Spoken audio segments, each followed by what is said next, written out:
Murder and Such contains true stories about murders, the macabre, true crime, serial killers, and other dark subject matter.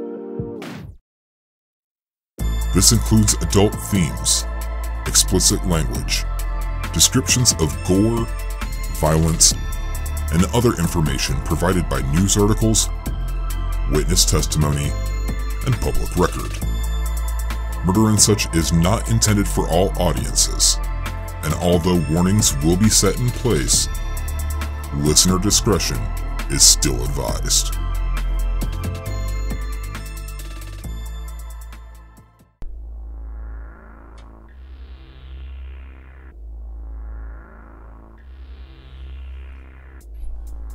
Hello, and welcome back to another episode of Murder and Such. I am your host, Hunter. I put this episode out on Tuesday due to Martin Luther King Jr. Day, and a lot of people are asking if I could delay it for the day, which, an extra day to work on the script and the show. Sign me up, so here you go. Also, I wanted to remind you that the show is now available on YouTube. There is no video besides just the artwork that I make for the episodes and a visual EQ that overlays it, because, well, I've definitely got a face for podcasting and not for YouTube. So if you know somebody who likes to listen to the show but they don't like the strictly audio format of podcasts, you can find Murder and Such on YouTube by searching for Murder and Such Podcast on the YouTube search bar. However, I will note that none of the episodes with Haley or Brittany are on there, due to the fact that I uploaded those episodes when they were still a part of the show, so it'll just be episode 51 onward from here on out. But thank you to all of my new YouTube subscribers. Thank you for liking and subscribing to the channel. Hopefully soon I'll actually be able to create an actual URL. But as far as housekeeping goes for this episode, I do have 3 new patrons that I want to thank for donating to the show. So thank you to Debbie Sullivan for donating to the show, and I also want to thank the fantastic Peach known as Casey Jones for her triumphant return back to the Murder and Such Patreon. And also, last but most definitely not least, I'd like to thank my newest executive producer of the show, Brandy, with That Dead Body Show podcast. And thank you so much, Brandy. That's seriously fucking awesome of you. But all 3 of you help me more than you can ever understand, so thank you from the bottom of my cold, dead heart. And if you'd like to help out the show, get additional content, get the show early, ad-free, and also snag yourself a permanent 30% off discount on merch, you can head over to patreon.com/murderandsuch and donate for as little as $1 per episode, or become an executive producer and get your name shouted out at the end of each and every episode under my executive producer level. Also, yes, I did do an additional episode this past week that was just for patrons, and you won't find it anywhere else. Kind of my thank you to my patrons for being such badasses. So thank you to my new patrons, thank you for telling a friend about the show, and thank you for listening to this episode. Now let's get into it.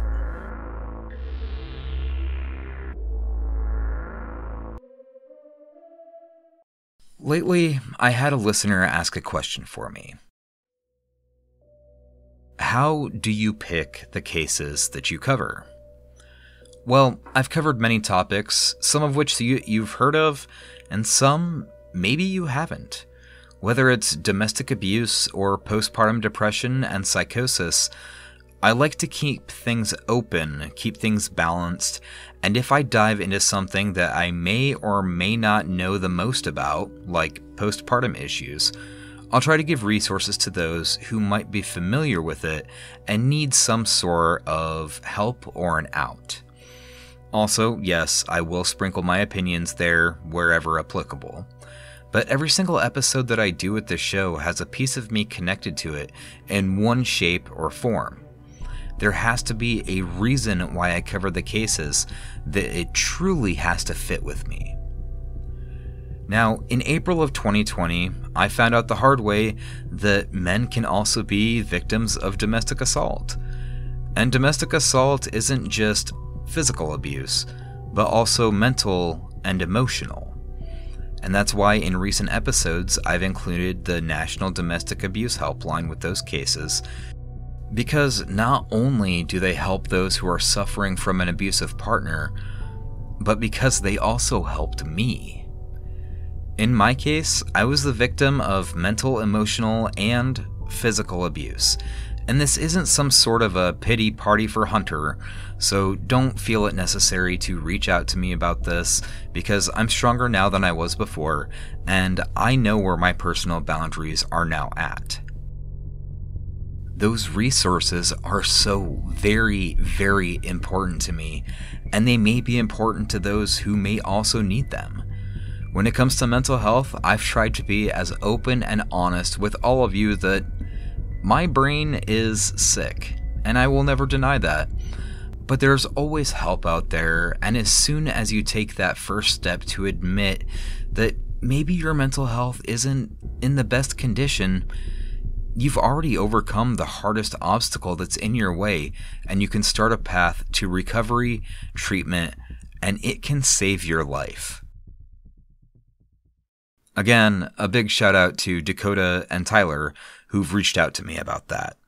I'm truly proud of you guys. So there's always something about a case that resonates with me personally. A certain aspect that makes me think, holy shit, I've been there. I know what that feels like. And this case is no different. Blaine Hodges was a man who had fallen on hard times, harder than most to be completely honest with you. But the events that unfolded after Blaine's arrest, what happened to his family, and the twists and turns that would seem like they were written by M. Night Shyamalan, would lead investigators down a forensic path that left everyone in complete shock and awe. As always, my name is Hunter, and you're listening to Murder and Such, and this is episode 78, A Family Affair.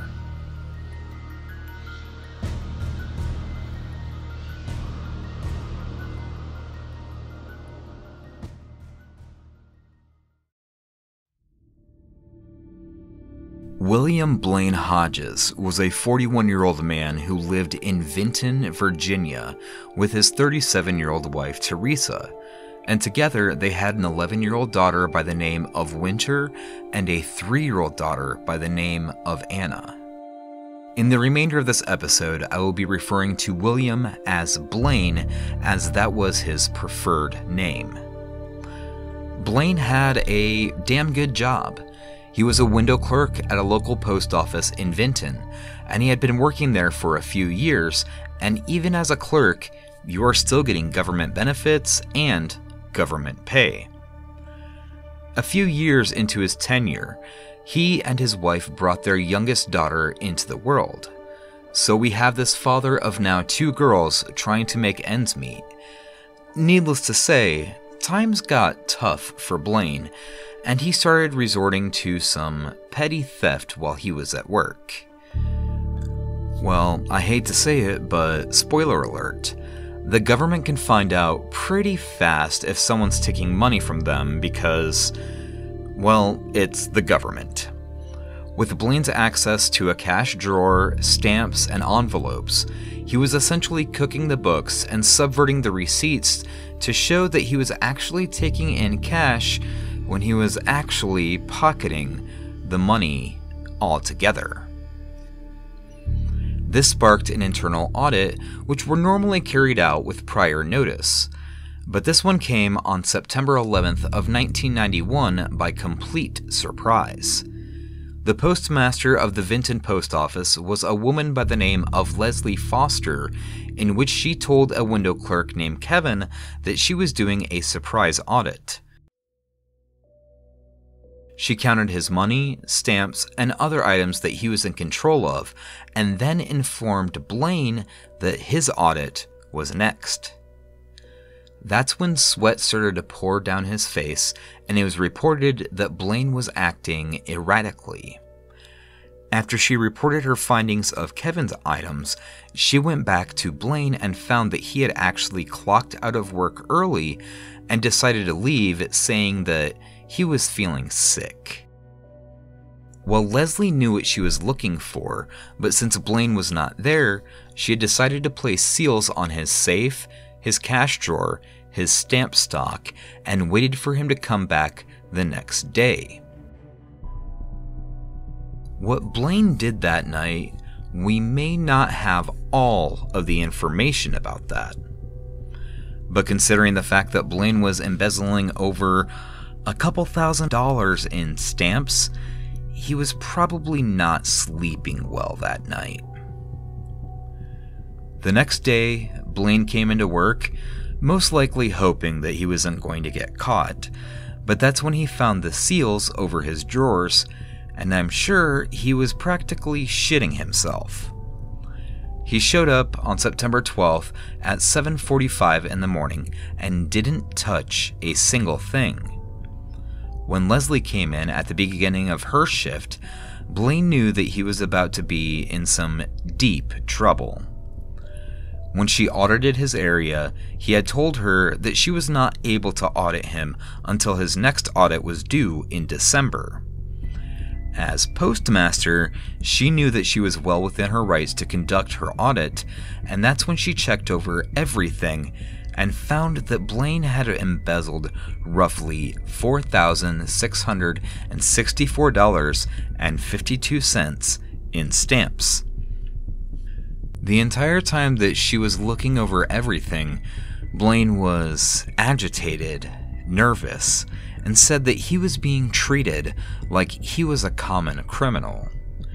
He even said that Leslie was making, quote, a big deal out of nothing.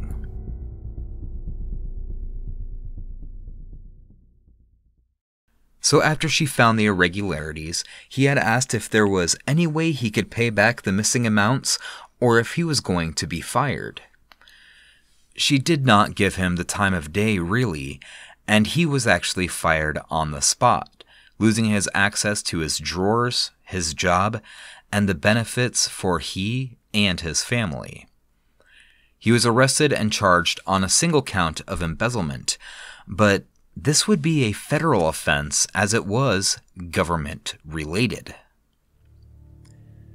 The next update would be over a year later on November 19th of 1992, where a federal grand jury returned a one-count indictment charging Blaine with converting his own use of approximately $4,664.52 in United States postal funds in violation of 18 United States Code 1711.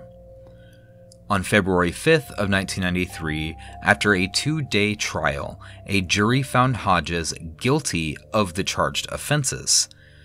However, due to the nature of his crime, he was ordered to pay restitution, but his sentencing would be set for a later date. He was ordered to pay back over $9,200 in court costs and paying back dues to what he had stolen, but this wasn't the end of his judgment. As I had mentioned, the federal government does not fuck around when it comes to judgments against people who have committed crimes against them. For his embezzlement, Blaine was staring down the sentence of 6 months in jail. Not a light sentence, but a sentence nonetheless. I can't say for sure if he had paid back all of his restitution or not.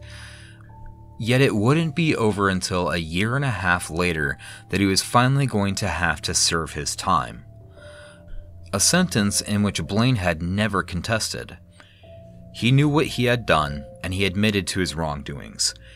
Did he steal for his own family's benefit, or for his own? We may never know. Of course, Blaine had lost his job and benefits.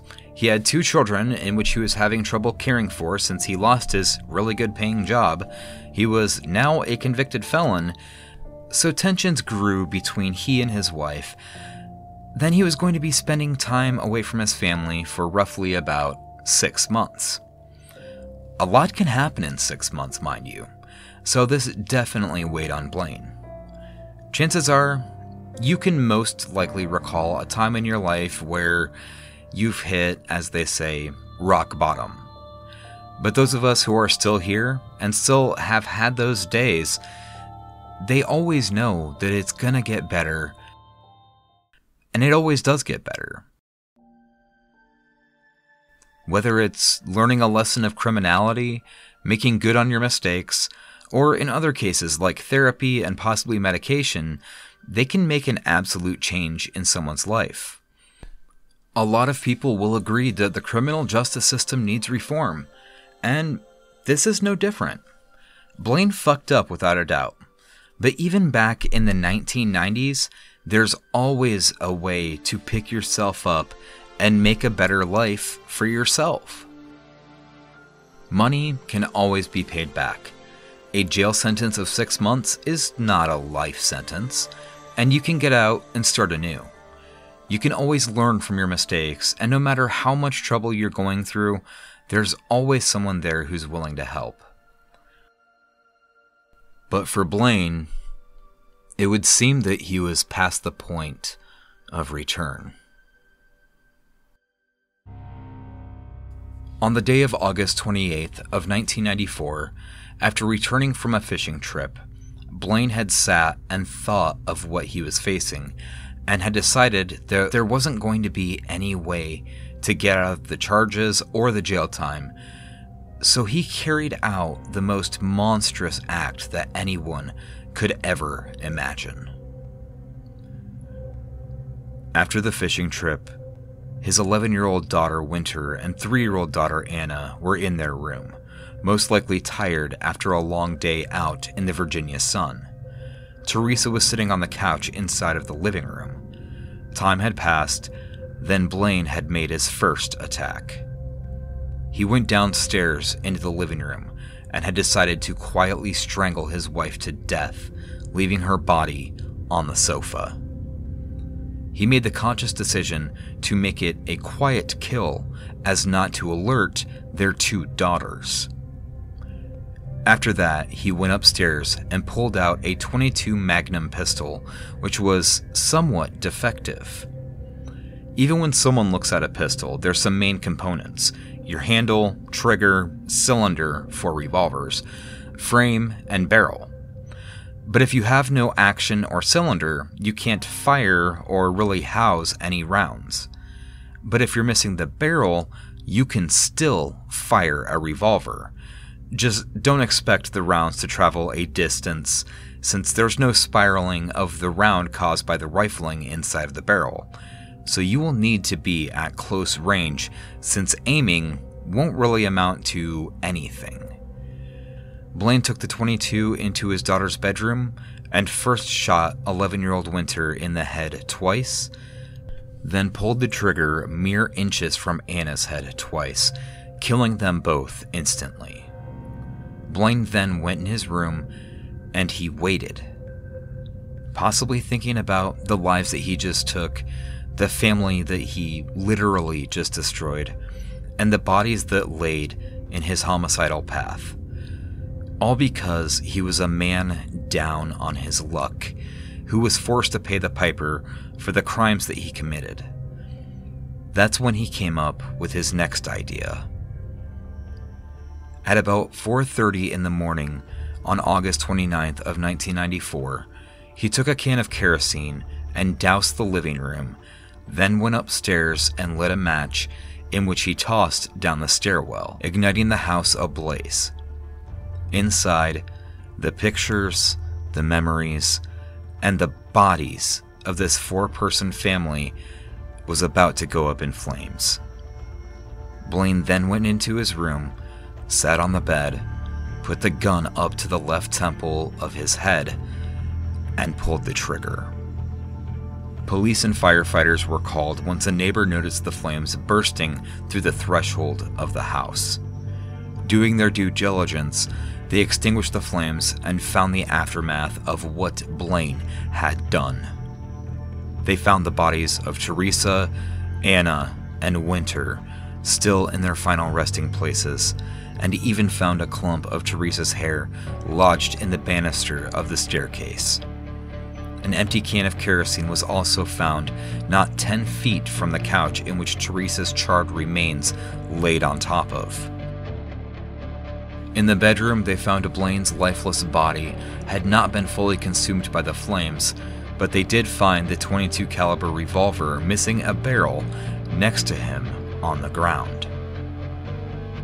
The coroner's office was called to come and get the remains of the family, and the book was about to be shut on one man who felt like he lost everything and was at the end of his rope, but decided to take everything and everyone down with him. I'm going to take a small break, and I'll be right back.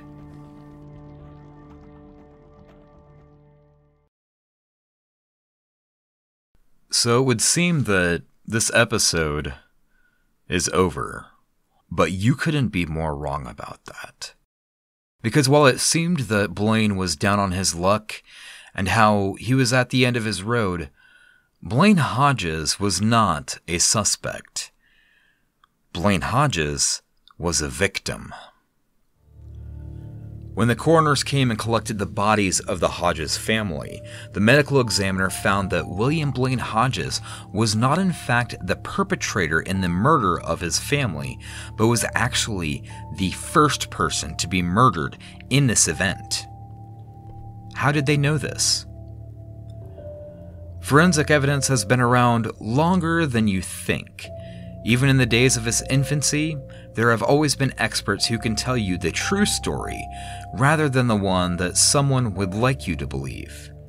Because when it comes to forensic pathologists, medical examiners, and even ballistic experts, there's no such thing as fake news. But they're the ones who are going to show you exactly how it happened. When the medical examiner's office investigated what had happened, they found that Teresa had been strangled by a ligature around her neck, but found abrasions consistent with dragging and rug burn on her body. She was not strangled on the couch, but instead, she had been attacked on the staircase, which during the struggle, a few locks of her hair had become lodged in the banister railing down the stairs. The other results were conclusive that stated that she was dead for hours before her body was dragged down the stairs, placed on the couch, and then engulfed in flames.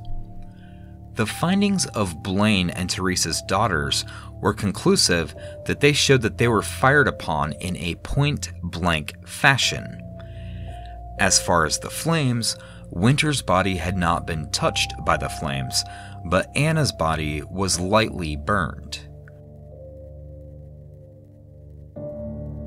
There was a sign that exonerated Blaine from committing the crimes, and it was the fact that they showed that his lungs showed no sign of soot or fumes from the burning, the arson, or the kerosene at all. In fact, the medical examiners had proven that Blaine had been dead hours before Teresa, Winter, and Anna were killed.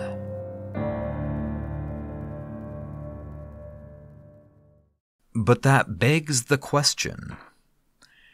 If Blaine was ready to go to jail, was ready to serve his sentence, and then begin rebuilding his life, then who in the hell could have murdered 4 people and set fire to the house? But also, why?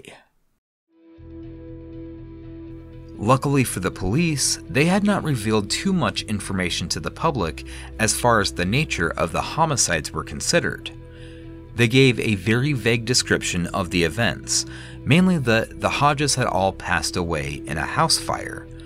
No suspects were revealed, and nothing was given other than those key elements of their initial findings. Although it seemed open and shut to the general public, police started asking questions to the family of the victims. Anyone who knew them, whether family, friends, or close associates, were interviewed by the police and told to keep everything hush-hush, since the police had never published their official findings, specifically the murders.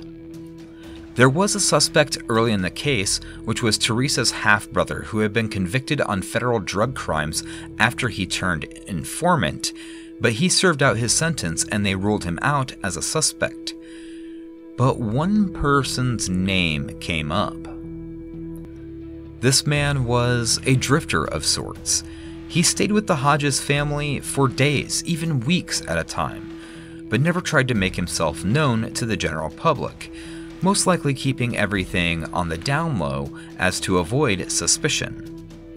This man had also been known to be involved with a murder years prior, but never faced any charges for it.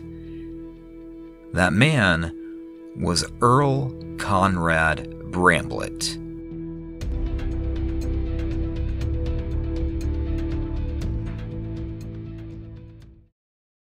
Earl was born on March 20th of 1942. At some point in his life, he had dropped out of school in California and had moved up to Roanoke, Virginia area to be closer to his father and brother who lived within the city.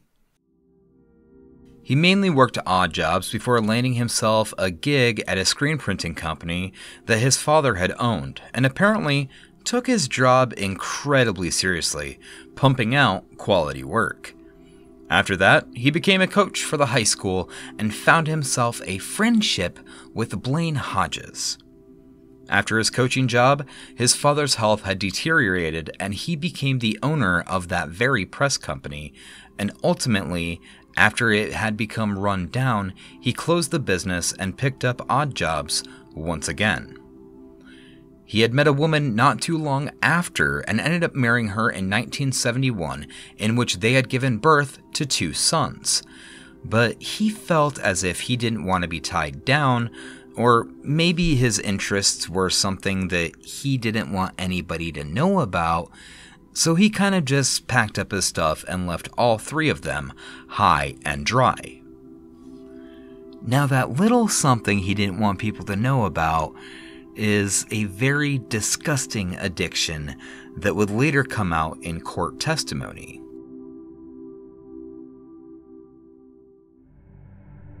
This was not Earl's first brush with the law, because Earl had been a suspect in one case before, one that involved 2 14-year-old girls who went missing from Roanoke, Virginia back on February 7th of 1977. Tammy Lynn Akers and Angela Mae Rader had disappeared, and according to the DoeNetwork.org, Tammy Lynn had told her mother that she was going to hang out with Angela that night, but both girls had not reported to school the next day. It was said that both Angela and Tammy Lynn were said to have worked for a friend of their families, none other than Earl Bramblett. Allegedly, Earl had confessed in a drunken state that he wished he hadn't hurt Tammy after he fired a pistol into the air while drunk at a party, as to which 2 partygoers had witnessed this event. He was later questioned by the authorities but let go with no charges or further questioning. However, he was still under the surveillance by the police, and in 1984, he was charged with sexually molesting a girl younger than the age of 13, but later was acquitted of those charges. Either way, this man was definitely a suspect in the disappearance of Tammy Lynn Akers and Angela Rader.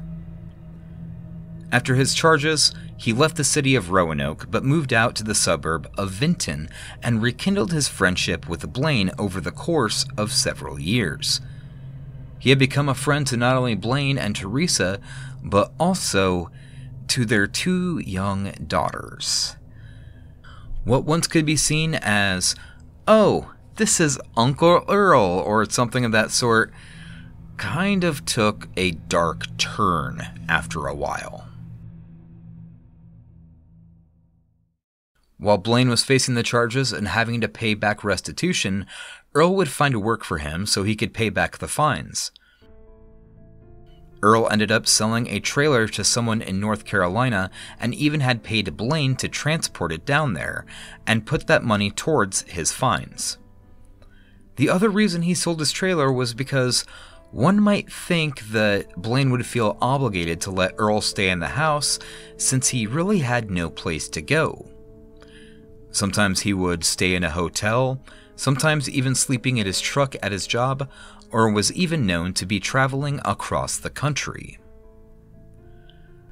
But on the day of the murders, August 28th of 1994, as I mentioned, the family went out to a lake and went fishing.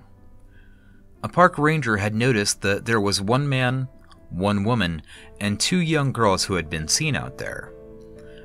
When they had shown a picture of Blaine Rogers to the ranger testified that he was not the man that he had witnessed at the lake. The police started looking towards Earl Bramblett.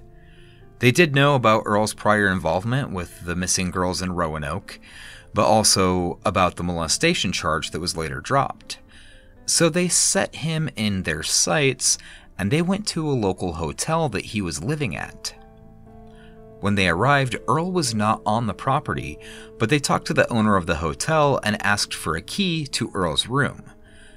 That's when they made some startling discoveries.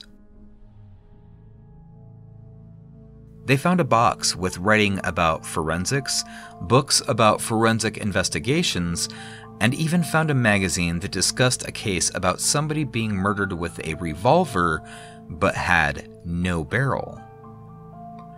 They didn't know this, but Earl had shown up to the hotel shortly after, and he told the officers that they needed to leave as they did not have a warrant with them, which is kind of a misstep on the police's part. But they asked him to come in for questioning, which took some time, but they kept building pressure against him. So when he finally did come in, he said maybe a little bit too much to the investigators, which made him the prime suspect. When they asked him if he knew anything about what had happened to Blaine, the family, or anything else, he had stated that it was a tragic accident that claimed, quote, "the lives of my 2 best friends and 2 gorgeous young girls." Now, to be fair, I don't think that calling kids gorgeous, handsome, or beautiful is a significant red flag, but coming from Earl's mouth, it had a certain disgusting connotation behind it, especially from that shit stain. Yet during questioning, he had something that pretty much nobody had known at that time. Quote, "I can't believe this son of a bitch killed his family and then killed himself. He's gonna rot in hell." Well, ain't that something? Funny, because the only information that had been released to anybody about the investigation was that the house fire had claimed the lives of the Hodges family. So how would Earl know about the murder-suicide?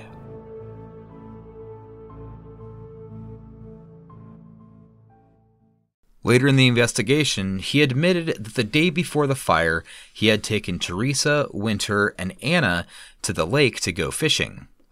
When they had shown a picture of Earl to the park ranger, he confirmed that Earl was the man who was actually at the lake with Teresa and the girls literally hours before their bodies would be found. So now, the police and investigators had the chore of piecing the evidence together to get Earl into their grasp. This would take weeks, months, and years worth of time. They went to Earl's work, which was Bruco Signs based in Roanoke, and he again was working for another screen printing shop and sign company, one that I'm sure he took a ton of care and quality with. But on the day of the fire, they found that his time card had been punched at 5:08 a.m., but was later crossed out with a black pen and said, "didn't work," because he left early since he wasn't feeling so good.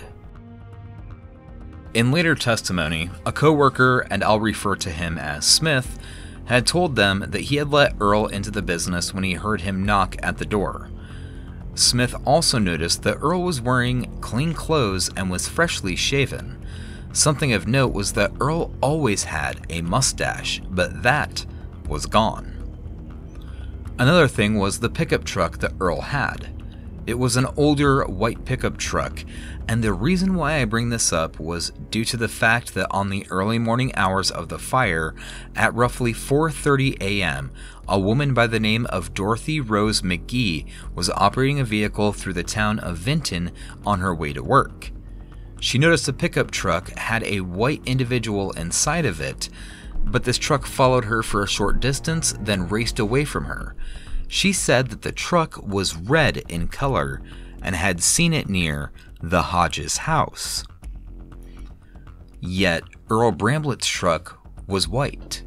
So this was a piece of evidence that they couldn't use against him.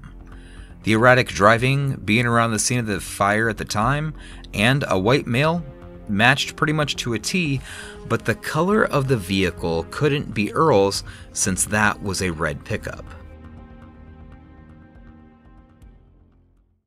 So as of right now, they don't have a reason or a way to tie him to the murders, but they also commissioned his co-workers to keep an eye on him, and many of which did just that. As days and weeks went on, they had found several items at his work that could help them piece together more of what had happened. In a sink inside of his work, a co-worker had noticed that there was water coming out from under the door, and when they opened it, they had found a pair of blue jeans that were soaking in water. Later, they had found a dumpster in the back that had not been emptied for a few weeks that contained a shirt that someone had reported Earl had given to Winter Hodges weeks before the murder.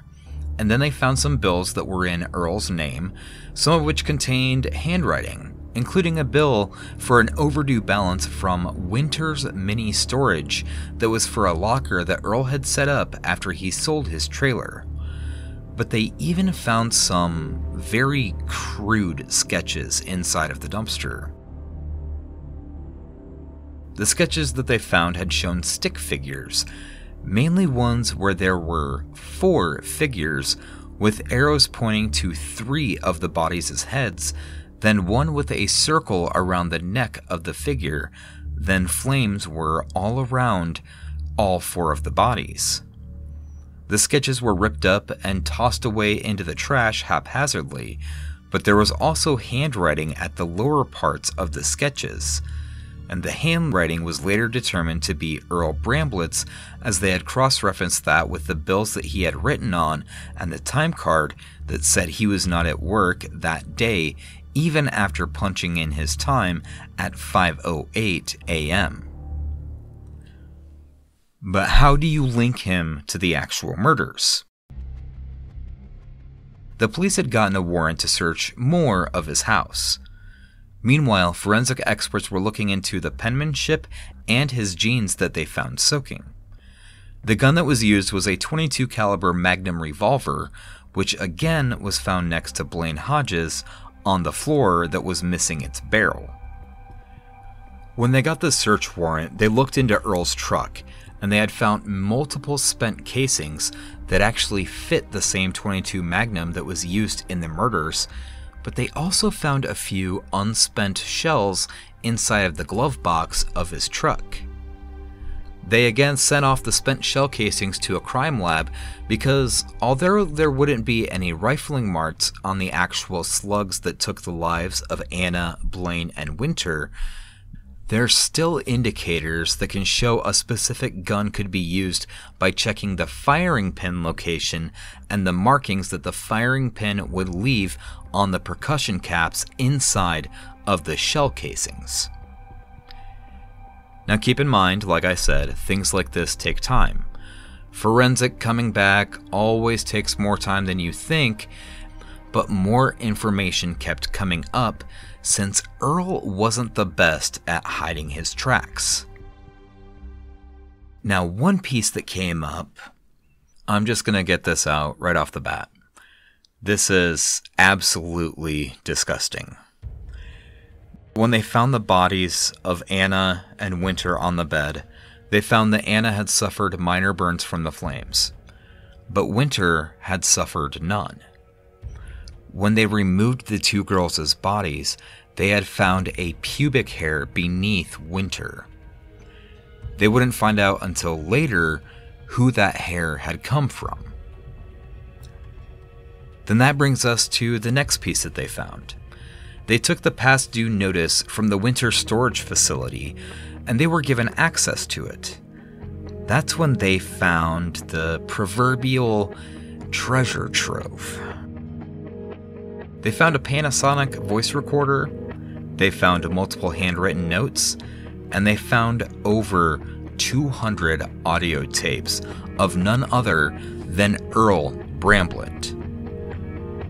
Now, I tried my goddamnedest to find these audio tapes, but I only managed to find transcripts of what he had said in these hundreds and hundreds of hours.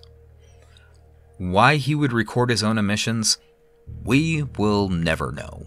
And frankly, I don't want to know, but I'm glad that he incriminated himself in the process. According to the transcripts, some of them had read, quote, "This family is trying to destroy me. They're using her against me. She wants me to get excited, and she knows how to do it. It's a conspiracy. Blaine is trying to buy his goddamn ass out of jail by using his daughter in some kind of a sexual enticement towards me. Blaine doesn't want to go to jail. Nobody wants to go to jail. So he's strutting his daughter, his own flesh and blood, to get a lighter sentence. He's gonna put me in lockup so he can be with them." Suffice it to say, them means his family, which, a dad kind of wants to be with his family, duh. But it later goes on to say, quote, "She's pretty. Almost too pretty. The way that she walks is like she's a grown-up. The way that she flips her hair, even her voice sounds almost grown-up. I can wait, but it's so hard. I can take her. If he's willing to do this to her, I can get her out of the house, out of the state. Go somewhere else where nobody knows who we are, and he will be in jail. Nobody will know." Trust me, it brings me no joy to read this fucking monster's words, so I'm gonna take a small break and take a shower, and I'll be right back.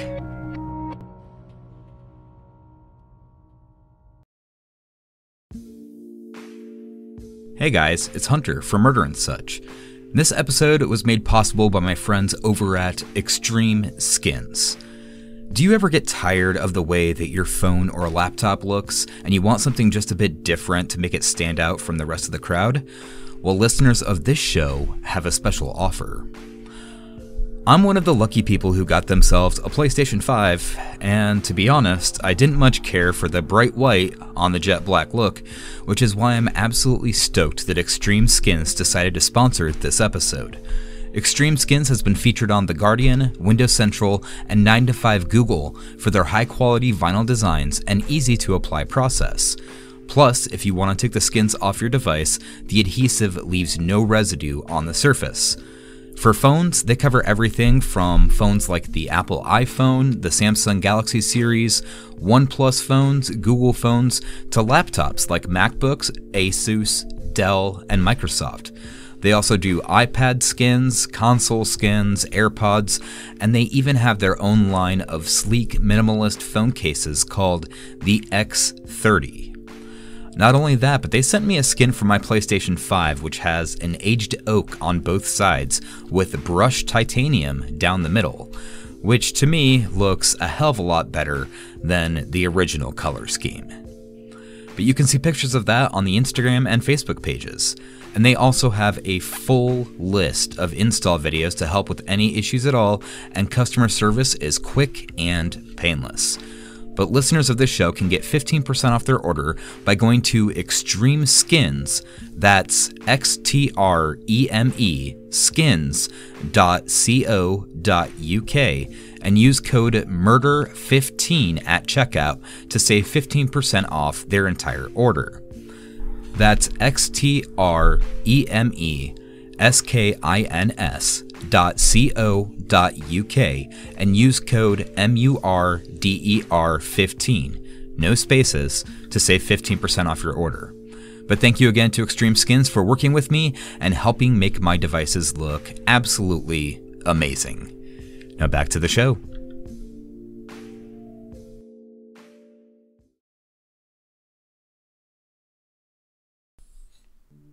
Okay, I'm back. You good? Just make sure you're good, because that's really gross. Alright, so let's finish the story up. After Earl had said that he was being harassed by the police, he headed out to Spartanburg, South Carolina, where he worked as, you guessed it, an employee for a screen printing company.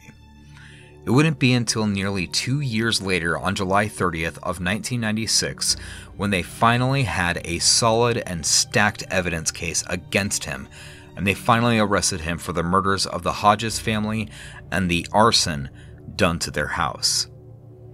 As I mentioned, forensic evidence takes time, but this is what they had found. With Earl scribbling out on his time card that he didn't work because he was sick, they linked his handwriting to the crude scribblings that were found in the dumpster papers behind Bruco's signs in Roanoke. The ones depicted the murders of all 4 family members, and with the notes that were found in his storage locker. Now, when it came to the gun, they had found the location of the firing pin on each of those spent shell casings that were found in the back of his truck had actually matched the exact firing mechanism of the gun that was found on the floor next to Blaine Hodges' body in the bedroom. It's also worth noting that when they found the magazine that spoke about a murder being committed by a pistol with no barrel, it's a pretty clear sign that he was doing his work to try and cover up his own doings. Typically, in a case of murder-suicide, whoever carries out the attack isn't worried about the rifling on a slug, but they even went deeper into the bullet fragments that were found inside of the victims' bodies. I've really got to give it to the investigators on this one. They had found trace evidence that separate chemicals that were used in the potting process of the actual lead slugs. When they manufacture rounds, they usually use what's called a potting process of a copious amount of lead, but some have a slightly different chemical composition to them for various reasons. But since they had found unspent shells inside of Earl's truck, they did an analysis and found that the same pot was used in the process to make the rounds that were used and retrieved from the bodies of the Hodges family. The next piece of evidence was they had his pants. After investigators used a process that I don't even know was the thing that they used back in the 1990s that involved charcoal, they found that there was trace evidence of kerosene on the pants and also left a few hair samples on the inside of the pant leg, which only added to another nail in the coffin for Earl. Then came the hair that was found under Winter Hodges' body.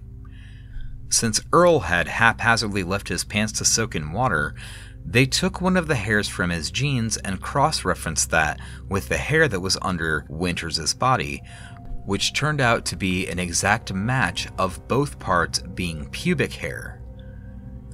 This sick motherfucker. But what about the truck? Seeing a truck spotted just after the fire was set and it was speeding away? Well, one thing to remember is that back in the 1990s, we weren't using these streetlights that we have now, where they're bright, vibrant, and can show pretty much everything's real color under this kind of light. The streetlights were actually comprised of sodium vapor light bulbs, which, when they're active, they emit a soft, sort of reddish pink color. With Earl's truck being white, it was easy for them to mask the white color with a reddish hue. And even at 4:30 in the morning, not very many people heading to work after sleeping would be able to discern a white truck from anything other than a pinkish truck under those types of streetlights. Another thing was the timing. The fire was reported shortly after 4:30 a.m. on the morning of August 29th in Vinton. From Google Maps, it shows that it's roughly a 23-minute drive from the Hodges' house to Bruco Signs, which, if he signed in at 5:08 a.m., then crossed out his punch time and left work, it would be pretty damn close to him getting his alibi right. With this information, and trying to track down this sad sack of used tampons, they finally had enough evidence that placed him at the scene of the crime. So we have all this evidence, and you're probably asking yourself, how did this all play out? He was seen fishing with Blaine's wife and girls, but not with Blaine? Well, let me answer that for you. Here's what the prosecution had alleged when Earl went on trial starting on October 28th of 1997. I will note that his only verbal statement that he said was, "I want this to be fast. Let's get to the trial." From the evidence that they pieced together, Earl Bramblett was an incredibly paranoid man. Why? Because there were times that came out with his own admissions from the audio tapes that he was making sexual advances towards Winter Hodges, an innocent 11-year-old girl. Here's how the prosecution had laid their case after nearly 2 years of investigation. The day of the murders, Earl was set to go on a fishing venture with Blaine, Teresa, Winter, and Anna. Blaine would not be joining them, as Earl had coerced him up into the house, then up into the bedroom. He gave Teresa and the girls the job of loading up the truck with fishing rods, tackle boxes, and said that he would be back out with Blaine. But while in the bedroom, Earl had sat Blaine down on the bed, then pulled out the gun with no barrel attached and stuck it squarely against Blaine's left temple and pulled the trigger, which also muffled the sound of the blast from the remaining family members' ears, and he killed Blaine Hodges in cold blood. From there, Earl went downstairs, got into the truck, and told the rest of the family that Blaine was going to do some chores around the house and having a call with his attorney about a possible new revelation with his case. The women all unwittingly went along with him. When they arrived at the lake, the park ranger found all of them fishing as if nothing was wrong. They were out there for several hours until they came home later in the evening. When arriving, Teresa called out for Blaine, but she heard nothing in response. She went up the stairs and found Blaine slumped over with a gun by his side.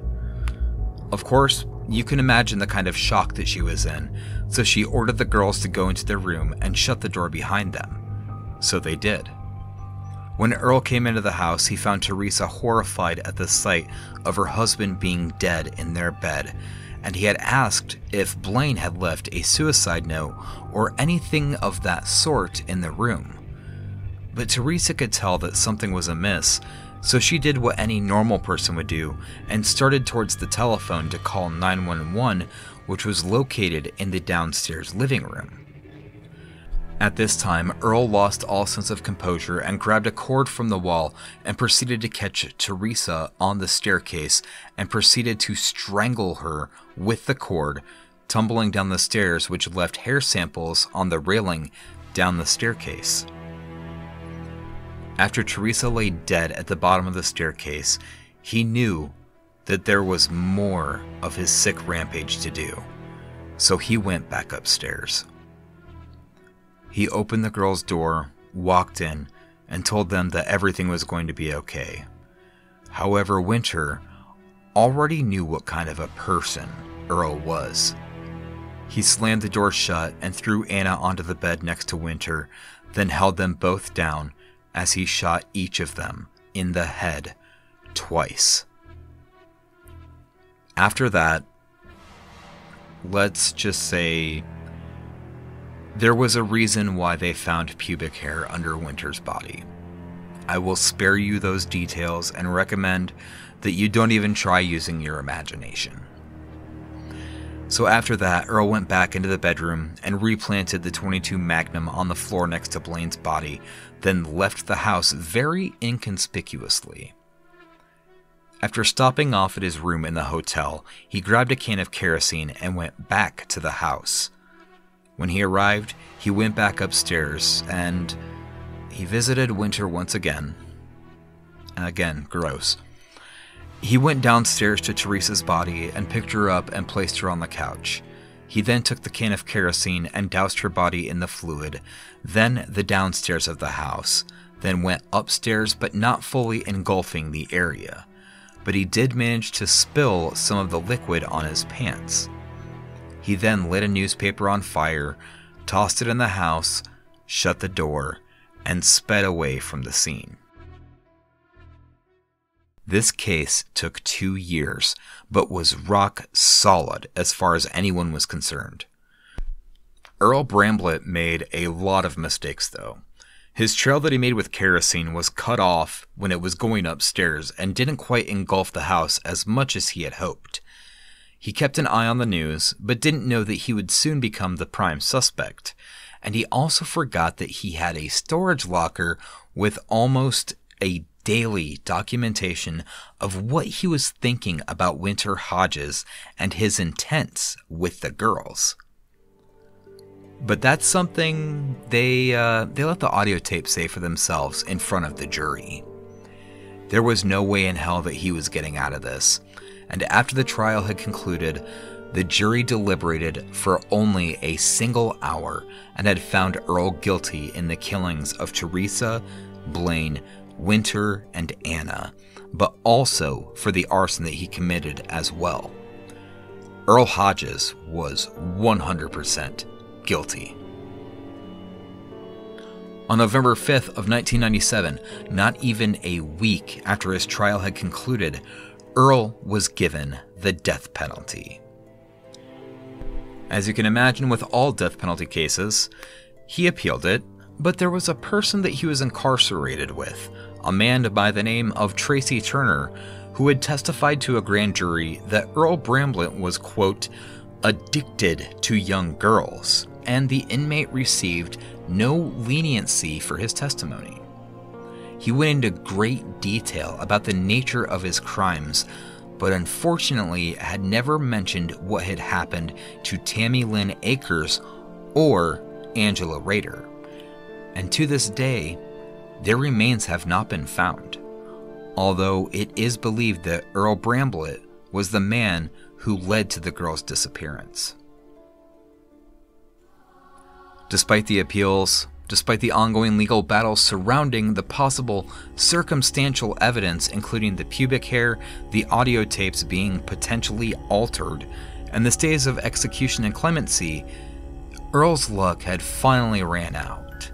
And according to the Washington Post, in an April 3rd letter, Earl had wrote his execution was an assassination, and stated that if he was going to be given the option of life imprisonment, he stated, quote, "If I have to sign to accept life, I'm out of here. It's adios, amigos. They're just going to have to kill me." And they did exactly that. Earl Bramblett was eventually executed on April 9th of 2003. He was given the option of lethal injection or to die by the electric chair, so he chose the electric chair. For his final meal, he chose nothing. But his final words were, "I didn't murder the Hodges family. I never murdered anybody. I'm going to my death with a clear conscience. I'm going to my death having a great life because of my 2 great sons." It's worth noting that his sons had later reconnected with him post-conviction. But Earl Bramblett is dead, and thank Christ for that. A murderous pedophile with a sick and twisted fascination with young girls, the possible killer of 6, but only convicted of 4. Earl Conrad Bramblett will be forever remembered as a stain on all of society.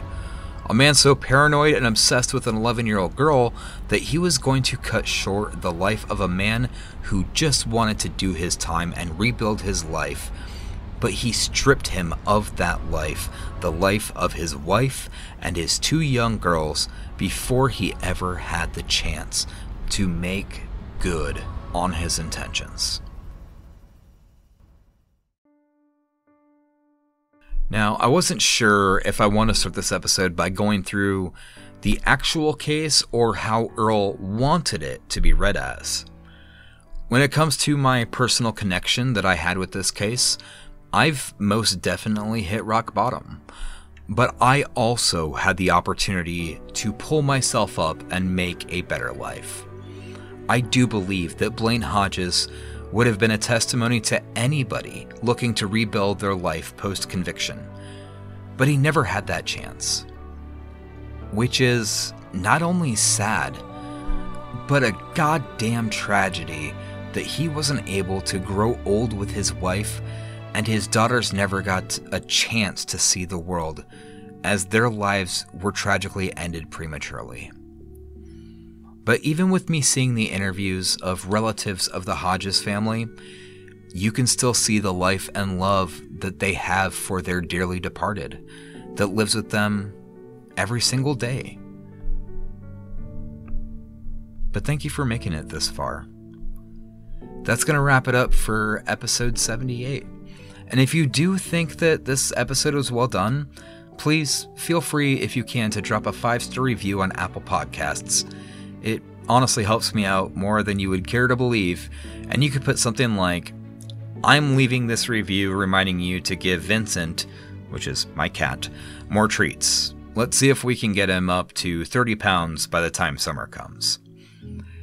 And if you do think the show is actually worth a buck or two, you can hop over to the Murder and Such Patreon page at patreon.com/Murder and Such, and you can donate as little as $1 per episode and get the show early, ad-free, a permanent 30% discount on merch, and you get even little bonus episodes that you won't hear anywhere else. And if you donate $5 or more, I'll even thank you at the end of each and every episode, just like the rest of my executive producers, which are Casey Jones, That Dead Body Show, Caitlin Prophet, Jason W., Michelle Davis, Nikki Thatcher with Strictly Homicide Podcast, Angel Renee, the Bama Brew Review Podcast, Aaron Albertson, Michelle Pierce, Jax, Martha Pierce, Alex Aguirre, Justin Reebsum, Nikki, McKenna Johnson, Ariel Safir, Tracy Ford, Stacy Jenks, Dan Sheridan, Benjamin Welch, Ashley Collier, Charkley Daniels, Erica Summers, Ashley Black and Tech Support, Daniel Longamore, Heather Wright with Nature vs. Narcissism, Sarah Thompson, and last but not least, Big Daddy Thick Dick. But I will also be debuting a new shirt design at the beginning of February, and if you want to see that, be sure to follow the show on Twitter, Facebook, and Instagram at Murder and Such. And if you'd like to follow me, you can find me on Twitter, Instagram, the PlayStation Network, Steam, and Snapchat at Huntor27. But that's going to do it for this episode. As always, my name is Hunter, and you've been listening to Murder and Such. Now, I'm reminding you to wash your hands, wear your mask, call somebody that you love today, and I will talk to you soon. Take care.